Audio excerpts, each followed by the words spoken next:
안녕하십니까. 감사원 감사 결과 기획재정부의 공공기관 경영평가 부실이 적발됐다 하는 소식을 전해드리겠습니다. 공공기관 임직원에 대한 성과급 지급률을 결정하는 공공기관 경영평가가 부실하게 운영되어 왔다는 감사원 감사 결과가 나왔습니다. 대학 교수 등 전문가들은 평가 대상 기관으로부터 돈을 받으면서도 평가위원으로 위촉돼서 점수를 매겼고, 평가 주관 부처인 기획재정부는 이들이 돈을 받고 있다는 것을 대부분 알고 있었으면서도 평가위원으로 다시 위촉해온 것으로 드러났습니다. 일부 평가위원들은 몇몇 항목에 대한 점수를 잘못 매긴 것을 뒤늦게 알아차리고 여러 기관들 간의 종합 순위를 유지시키기 위해서 다른 항목 점수를 깎는 등 엉터리 평가를 한 사실도 확인됐습니다. 평가 점수를 높게 받기 위해서 회계를 조작하고 평가 담당자를 속인 공공기관도 있습니다. 이 기관 임직원들은 이런 조작을 통해서 원래 점수 그대로라면 한 푼도 받지 못했어야 할 성과급을 78억 이상 받아 챙겼습니다.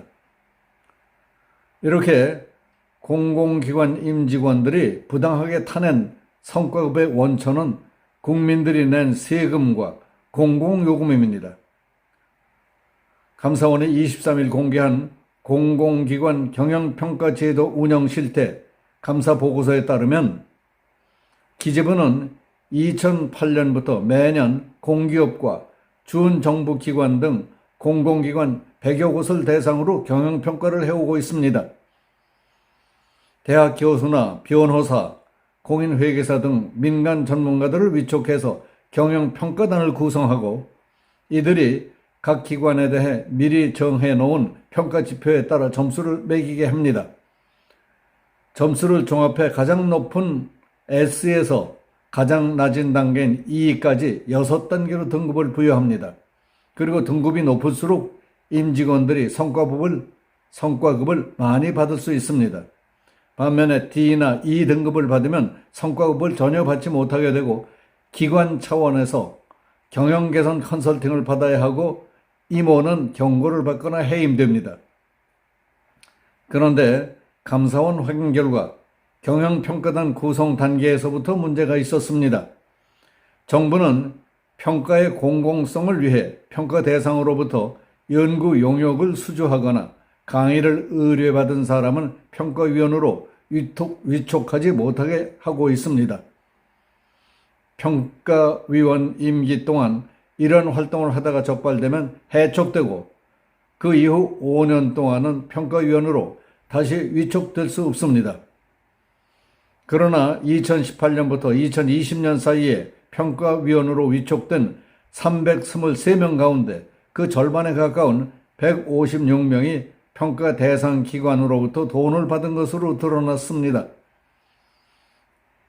2018년에 위촉된 A 교수는 그해 4월부터 12월까지 한국철도공사의 자문에 응해주고 한 번에 30만 원 내지 500만 원씩 9차례에 걸쳐 1,755만 원을 받았습니다. 역시 2008년에 위촉된 B 교수는 임기 중에 국가철도공단 등 9개 공공기관으로부터 26차례나 자문료, 심사료, 회의 참석비 등을 받아 970만 원을 챙겼습니다.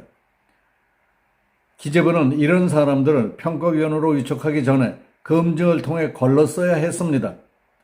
그러나 공공기관들이 누구에게 돈을 주고 있는지는 기재부에 제대로 신고하지 않았거나 기재부는 철저히 확인하지 않는 등 검증이 이루어지지 못했던 겁니다. 기재부도 최근 5년 동안 모든 공공기관으로부터 받은 돈이 1억 원 이하면 괜찮다는 등의 기준을 임의로 세워 자격 미달 인사들을 위촉해온 것으로 드러났습니다. 이런 평가위원들이 점수를 임의로 뜯어 고쳐온 정황도 확인됐습니다. 각 기관을 평가하는 지표는 30가지, 여기에 딸린 세부 평가 내용은 87가지나 됩니다. 그런데 평가위원들은 2019년에만 401개 항목의 점수를 중간에 고친 것으로 확인됐습니다. 상당수는 정당한 이유 없이 임의로 점수를 고쳤거나 점수 잘못 매긴 것을 덮기 위해 다른 항목 점수에까지 손을 댄 경우였습니다.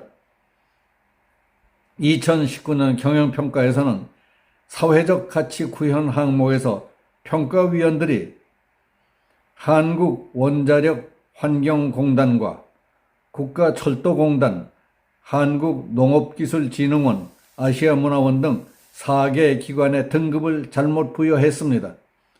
이를 정정하자 종합등급이 바뀌게 되어 다른 기관들과 함께 매긴 순위까지 바뀔 상황이 됐습니다. 그러자 평가위원들은 노사관계, 안전 및 환경 등 다른 항목 점수를 임의로 깎아서 종합등급이 변하지 않게 했습니다. 순위에 점수를 끼워 맞춘 것이었습니다. 국민 세금이 들어가는 공공기관에 대해서 정부가 경영을 감독 평가해야 하는 것은 당연한 일입니다. 그러나 정적, 횡적으로 각기 다른 성격의 기관들을 누구나 납득할 수 있게 등급을 매기고 거기에 따라 성과급을 준다는 것은 어려운 일일 수밖에 없을 겁니다.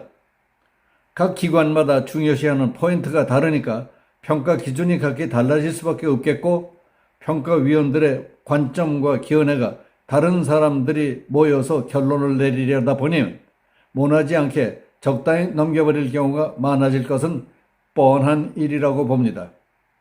게다가 문재인 정부에 들어서부터 공직사회 분위기도 많이 달라져서 이 일을 얼마나 바르고 공정하게 신속하게 처리하느냐 보다 눈치껏 서로 좋게 편하게 지나가면 되지 않겠느냐 하는 쪽으로 느슨해지고, 대신 자기들 이속만 챙기는 쪽으로 사뭇 나빠졌다고 느끼는 사람들도 많습니다.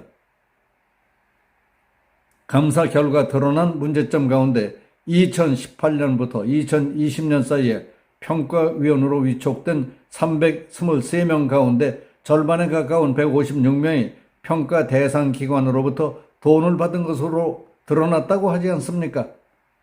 어느 교수는 담당 기관에게 1년 동안 9차례 자문해주고 1,700여만 원을 받았고, 또 다른 교수는 26차례 자문, 심사, 회의 참석 명목으로 1,000만 원 가까운 돈을 받은 것으로 나왔습니다. 어느 기관에서는 등급을 잘못 매겼다며 임의로 점수를 고친 것도 있고, 종합순위 등급이 변하지 않도록 다른 항목 점수를 끼워 맞춘 것도 있었습니다. 마치 그리스 신화에 나오는 거인 프로크루스테스의 침대가 떠오릅니다.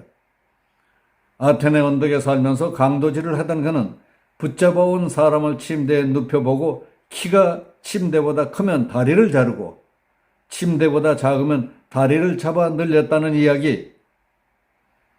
프로크루스테스의 침대에 눕혀놓고 보는 식으로 하는 경영평가, 그 방법만이 최선일까 깊이 연구 보완해야 할 문제라고 봅니다. 여기서 마치겠습니다. 감사합니다.